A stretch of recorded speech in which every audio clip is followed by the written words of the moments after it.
Assalamualaikum warahmatullahi wabarakatuh. Perkenalkan, nama saya Muhammad Hamid Firdaus, nomor NPM 10120156 dari kelas CMM Manajemen.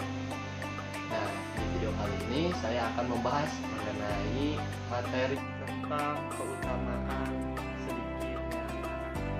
Sekaligus di video yang saya buat ini dibuat untuk memenuhi tugas evaluasi tengah semester pada mata kuliah Pendidikan Agama Islam. Langsung saja ke pembahasan. Tonton video ini dari awal hingga akhir. Bagian A. Jangan tenggelam dalam angan-angan. Diriwayatkan oleh Ali karamallahu wajhadu, sesungguhnya Nabi SAW bersabda, ada dua hal yang paling aku takuti menimpa kalian, yaitu menuruti nafsu dan banyak angan-angan. Sesungguhnya menuruti nafsu itu dapat menghalangi dari kebenaran, dan banyak angan-angan itu sama dengan mencintai dunia. Selanjutnya, beliau bersabda, wahai anak cucu Adam, jika kalian berakal, maka anggaplah diri kalian termasuk orang-orang yang sudah mati. Demi Allah, yang jiwaku berada dalam genggaman kekuasaannya, sesungguhnya apa yang dijanjikan kepadamu pasti akan datang, dan kamu sekalian tidak akan pernah bisa melepaskan diri. HR Ibnu Abi Dunya dan At-Tabarani. Pada suatu hari, Rasulullah mengambil 3 batang ranting kayu.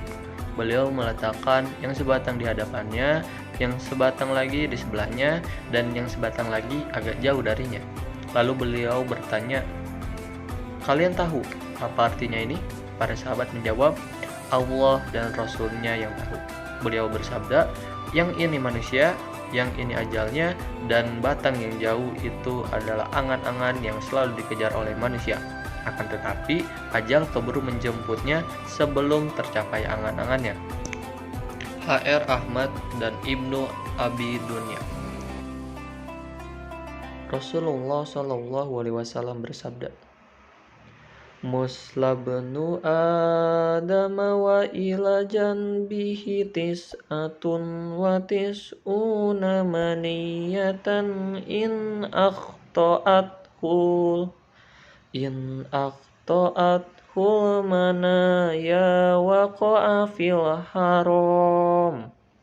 Yang artinya, perumpamaan manusia itu seakan-akan dikumpul oleh 99 macam sebab kematian. Dan bila mana ia mampu lolos dari semuanya, ia pasti tidak bisa mengelak dari kepikunan. HR At-Tirmidzi. Bagian B, faktor yang menimbulkan banyak angan-angan dan cara mengatasinya. Sesungguhnya ada 2 faktor yang menimbulkan banyaknya angan-angan. Yang pertama, cinta dunia. Seseorang yang sudah begitu mencintai dunia, segala kesenangan, kenikmatan, dan hatinya pasti merasa berat kalau sampai harus berpisah meninggalkannya. Banyak manusia yang terbuai oleh angan-angan terhadap sarana-sarana kehidupan duniawi lainnya. Akibatnya, ia selalu berpaling dari mengingat kematian dan menganggapnya masih jauh. Demikianlah, ia selalu menunda dan mengulur-ulur waktu beribadah. Ia tenggelam dalam satu kesibukan dunia, sampai akhirnya ia keburu dijemput oleh maut dalam waktu yang tidak ia perhitungkan. Pada saat itu, ia akan meratapi berkepanjangan. Yang kedua, kebodohan.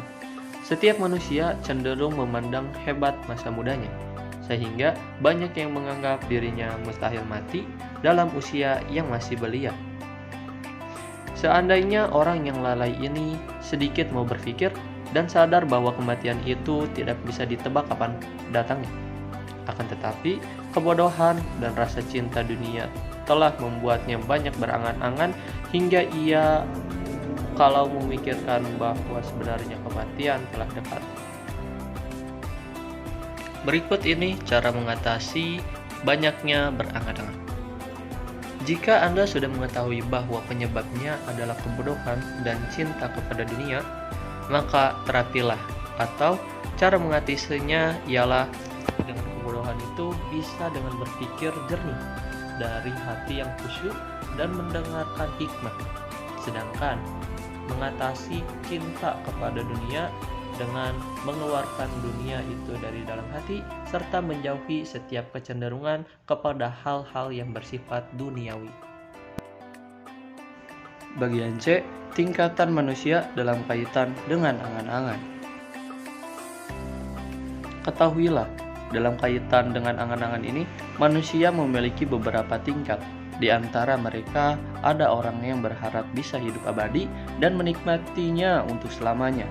Allah Ta'ala berfirman, Yawaddu ahaduhum law yu'ammaru alfasanah, yang artinya, masing-masing mereka ingin agar beri umur 1000 tahun.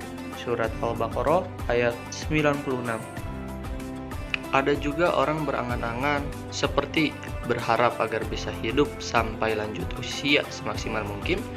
Ada juga orang yang berharap dapat hidup setahun saja. Ada orang berharap hidup sehari semalam hingga berharap tidak lebih dari 1 jam saja. Pengaruh dari sedikitnya angan-angan itu akan tampak pada sikap bergegas untuk melakukan amal kebajikan. Orang yang mengaku hanya punya sedikit angan-angan namun tidak bergegas mengerjakan banyak amalan kebajikan berarti ia dusta. Tanda bahwa seseorang memperoleh pertolongan dari Allah Subhanahu wa Ta'ala ialah kalau ia merasa yakin kematian sudah ada di depan matanya, sehingga ia tidak akan lalai darinya barang sesat pun. Oleh karena itu, jadikanlah kematian tetap berada dalam hati Anda. Dalam posisi ini, mesti kita lakukan ialah segera mengerjakan amal kebajikan demi memanfaatkan tarikan nafas yang telah dianugerahi oleh Allah kepada kita. Bagian D, segera beramal kebajikan dan peringatan bagi yang menunda-nunda. Demikian halnya dengan orang yang menunggu-nunggu datangnya kematian. Bila mereka mengira ataupun tahu bahwa ajalnya akan datang setahun lagi, tentu ia akan lebih menyibukkan diri dengan hal-hal lain. Ia pasti akan meremehkan datangnya hari yang telah menentukan. Setiap hari berlalu tanpa persiapan amal yang cukup bagi tibanya waktu yang 1 tahun itu. Abdullah bin Abbas radhiyallahu anhu berkata, Nabi SAW bersabda kepada orang sahabat yang meminta nasihat kepada beliau, yaitu manfaatkan 5 hal sebelum datangnya 5 hal, yakni yang pertama, masa mudamu sebelum datang masa tuamu. Kedua, masa sehatmu sebelum datang masa sakitmu. Yang ketiga, masa kayamu sebelum datang masa miskinmu. Keempat, masa luangmu sebelum datang masa sibukmu. Dan yang kelima, masa hidupmu sebelum datang masa matimu. HR Ibnu Abi Dunya.